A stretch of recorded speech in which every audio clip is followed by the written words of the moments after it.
کہ ایران کی جو انٹیلیجنس ہے انتہائی کمزور اور ناقص ہے، اور وہ کب سے اپنے سینئر لوگوں کو، سائنٹسٹ کو، علماء کو، جرنیلوں کو، سب کو مروائی جا رہی ہیں۔ آج اپنے سینئر ترین ایک مجتہد کو انہوں نے شہید کروا دیا۔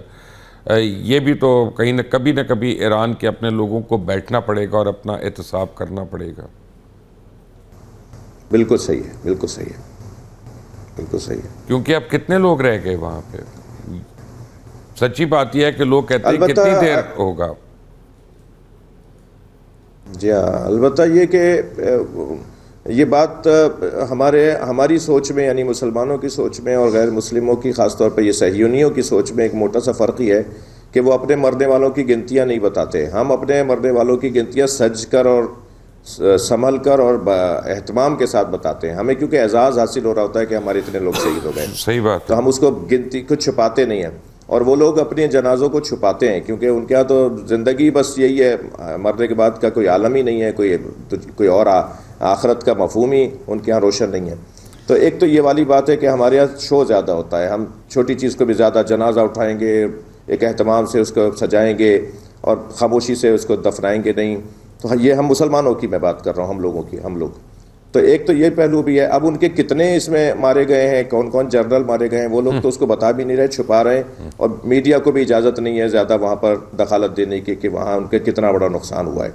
تو ایک ملک جس کے خلاف عالمی دو طاقتیں کھڑی ہوں اور باقی طاقتیں بھی خاموش ہوں، اور اگر ساتھ بھی دے رہی ہوں تو وہ بقول ہمارے وہ آپ کے دوست ہیں ارشاد بھٹی صاحب، بقول ان کے کہ ہومیوپیتھک والی دوائیاں دے رہے ہیں، تو وہ ہومیوپیتھک کے ڈاکٹروں کے طور پہ جو ہے وہ دوا دے رہے ہوں کہ رشیا اور چائنا کا اب تک تو یہ والی رویہ ہے نا ان کا۔ تو لیکن مجموعی طور پر ان کی تنہائی بھی ہو، اور ساتھ میں ظاہر ہے ٹیکنالوجی میں اس میں وہ دشمن زیادہ مضبوط ہے، اس میں تو دو رائے نہیں ہے۔ ان کے ہاں جو مضبوطی ہے وہ ایمان کی ہے، شہادت کا جذبہ ہے، ان کے پاس کربلا کا ایک درس ہے، انہیں موت سے خوف نہ ہونے کا ایک سکھایا پڑھایا گیا ہے۔ یہ ہر کچھ دیر کے بعد کربلا والوں کو یاد کرتے ہیں۔ تو یہ چیز ہے جو اب تک انہیں بہت چیزوں میں مضبوط بنائے ہوئے۔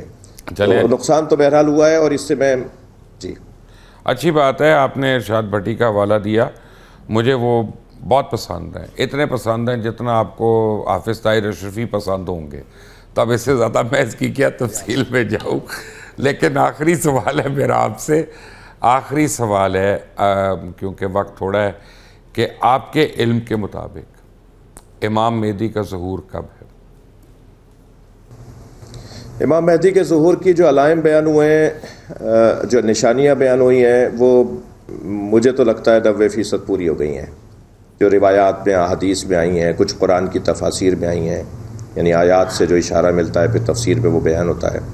90% کے ظلم و جور کا غلبہ ہو جائے گا، زیادتیاں، دھونس، روب، ڈکٹیٹرشپ، فرعونیت بڑھ جائے گی، مظلوم کا کوئی پوچھنے والا نہیں ہوگا، کوئی ساتھ دینے والا نہیں ہوگا، ناانصافیاں حاکم ہو جائیں گی، اور بے عدالتی عام ہو جائے گی، منافقت عام ہو جائے گی، وہ بہت ساری چیزیں، ایک لمبی لسٹ ہے۔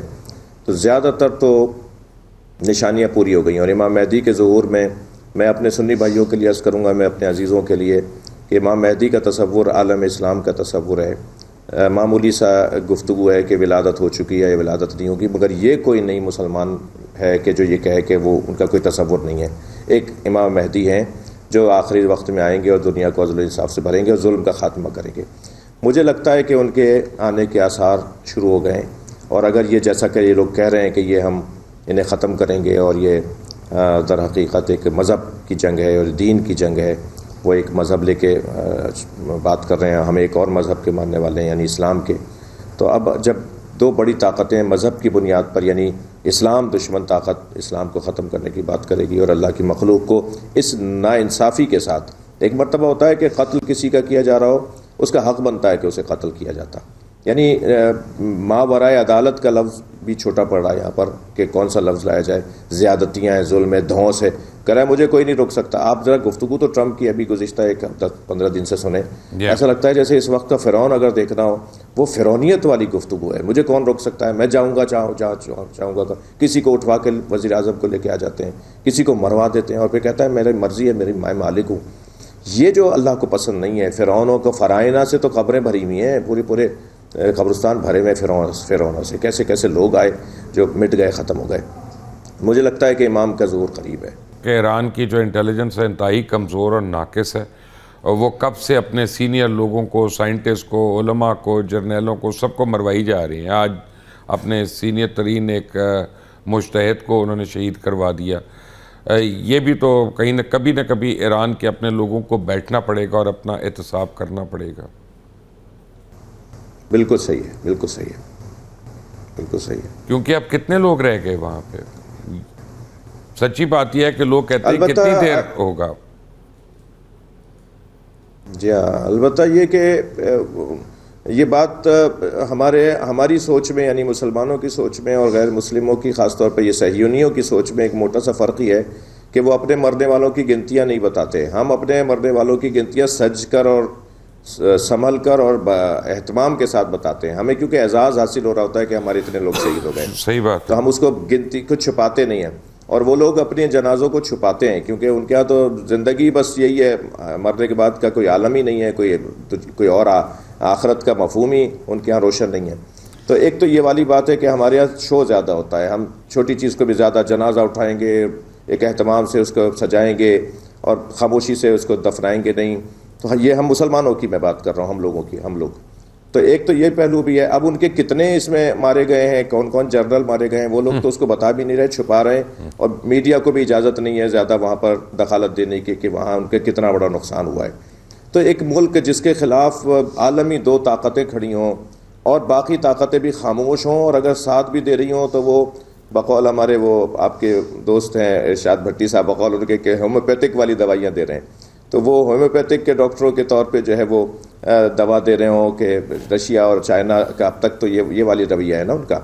تو لیکن مجموعی طور پر ان کی تنہائی بھی ہو، اور ساتھ میں ظاہر ہے ٹیکنالوجی میں اس میں وہ دشمن زیادہ مضبوط ہے، اس میں تو دو رائے نہیں ہے۔ ان کے ہاں جو مضبوطی ہے وہ ایمان کی ہے، شہادت کا جذبہ ہے، ان کے پاس کربلا کا ایک درس ہے، انہیں موت سے خوف نہ ہونے کا ایک سکھایا پڑھایا گیا ہے۔ یہ ہر کچھ دیر کے بعد کربلا والوں کو یاد کرتے ہیں۔ تو یہ چیز ہے جو اب تک انہیں بہت چیزوں میں مضبوط بنائے ہوئے۔ تو نقصان تو بہرحال ہوا ہے، اور اس سے میں جی اچھی بات ہے آپ نے ارشاد بھٹی کا حوالہ دیا، مجھے وہ بہت پسند ہیں، اتنے پسند ہیں جتنا آپ کو حافظ طاہر اشرفی پسند ہوں گے۔ تب اس سے زیادہ میں اس کی کیا تفصیل میں جاؤں، لیکن آخری سوال ہے میرا آپ سے، آخری سوال ہے کیونکہ وقت تھوڑا ہے، کہ آپ کے علم کے مطابق امام مہدی کا ظہور کب ہے؟ امام مہدی کے ظہور کی جو علائم بیان ہوئے ہیں، جو نشانیاں بیان ہوئی ہیں، وہ مجھے تو لگتا ہے 90% پوری ہو گئی ہیں۔ جو روایات میں، احادیث میں آئی ہیں، کچھ قرآن کی تفاسیر میں آئی ہیں، یعنی آیات سے جو اشارہ ملتا ہے پھر تفسیر میں وہ بیان ہوتا ہے۔ 90% کے ظلم و جور کا غلبہ ہو جائے گا، زیادتیاں، دھونس، روب، ڈکٹیٹرشپ، فرعونیت بڑھ جائے گی، مظلوم کا کوئی پوچھنے والا نہیں ہوگا، کوئی ساتھ دینے والا نہیں ہوگا، ناانصافیاں حاکم ہو جائیں گی، اور بے عدالتی عام ہو جائے گی، منافقت عام ہو جائے گی، وہ بہت ساری چیزیں، ایک لمبی لسٹ ہے۔ تو زیادہ تر تو نشانیاں پوری ہو گئی ہیں، اور امام مہدی کے ظہور میں اپنے سنی بھائیوں کے لیے عرض کروں گا، میں اپنے عزیزوں کے لیے، کہ امام مہدی کا تصور عالم اسلام کا تصور ہے۔ معمولی سا گفتگو ہے کہ ولادت ہو چکی ہے یا ولادت نہیں ہوگی، مگر یہ کوئی نئی مسلمان ہے کہ جو یہ کہے کہ وہ ان کا کوئی تصور نہیں ہے۔ ایک امام مہدی ہیں جو آخری وقت میں آئیں گے اور دنیا کو عدل و انصاف سے بھریں گے اور ظلم کا خاتمہ کریں گے۔ مجھے لگتا ہے کہ ان کے آنے کے آثار شروع ہو گئے ہیں، اور اگر یہ جیسا کہ یہ لوگ کہہ رہے ہیں کہ یہ ہم انہیں ختم کریں گے، اور یہ در حقیقت ایک مذہب کی جنگ ہے اور دین کی جنگ ہے، وہ ایک مذہب لے کے بات کر رہے ہیں، ہم ایک اور مذہب کے ماننے والے ہیں یعنی اسلام کے۔ تو اب جب دو بڑی طاقتیں مذہب کی بنیاد پر، یعنی اسلام دشمن طاقت اسلام کو ختم کرنے کی بات کرے گی، اور اللہ کی مخلوق کو اس ناانصافی کے ساتھ، ایک مرتبہ ہوتا ہے کہ قتل کسی کا کیا جا رہا ہو، اس کا حق بنتا ہے کہ اسے قتل کیا جاتا، یعنی ماورائے عدالت کا لفظ بھی چھوٹا پڑ رہا ہے یہاں پر کہ کون سا لفظ لایا جائے۔